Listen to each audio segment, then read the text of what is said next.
Hello everyone, I'm Anna Anderson, and quite frankly, I got a lot to do today, but I found that the best time to hop on here and talk about things is when I'm feeling inspired, and today's one of those days, because some projects I had kind of put on the shelf for a while are finally starting to make progress, and that's kind of the point of the talk that I'm going to have with you guys today. Just because you're not seeing results from things you're working on today doesn't mean in the future they're not going to pan out. And I know it can be really difficult sometimes when you're working on things and you're working on things and you're working on things and you're just not seeing results, or you're not seeing the results that you expected you'd see. But the fact is, sometimes we're pushing too hard. Sometimes we're pushing too hard for things to happen, and to happen on our own timeline, when in reality things happen on their own time. And that's when it's really important to be patient with not only yourself but the process of things, because when you're getting into things, and especially when you're getting into things for the first time, you don't exactly know how they're going to go, and they could go completely differently than you had thought in your own head.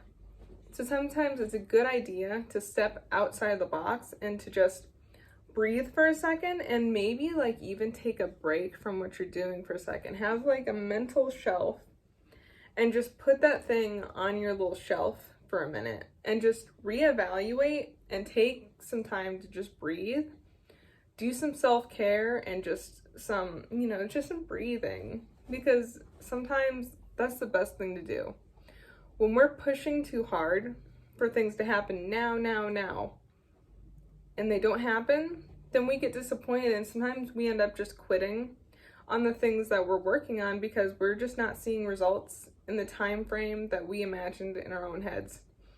And that can be really difficult. I've experienced this so many times, and it's really frustrating, and it's hard, because especially if you're an overachiever like me and you have a lot of different things you're working on. I tend to be a control freak, and I think because I did this, and this in this order, then this should happen, when that's just not always the case. And we need to take a sense of openness into these things and just say, I'm going to be patient with what's going on, and I'm going to do my absolute best with everything that I'm putting out into the world. I'm going to be patient with it. I'm going to be accurate with it.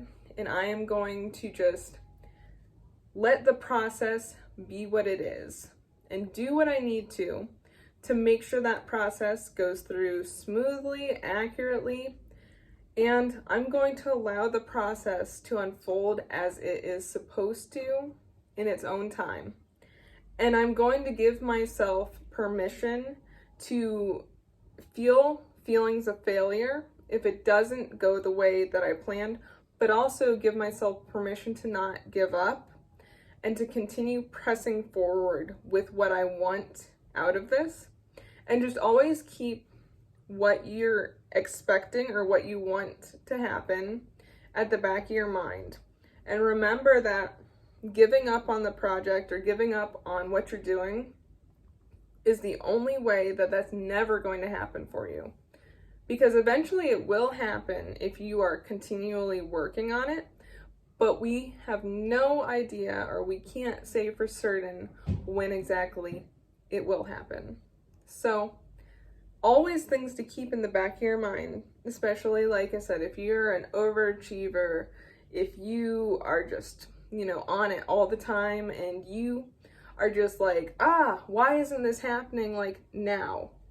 Sometimes things take time, sometimes things take longer than we expect them to, but always go into it with a sense of, I have achieved this, I'm going to achieve this, and it's going to happen. I hope this helps somebody, and if you like this, please subscribe and have a good day.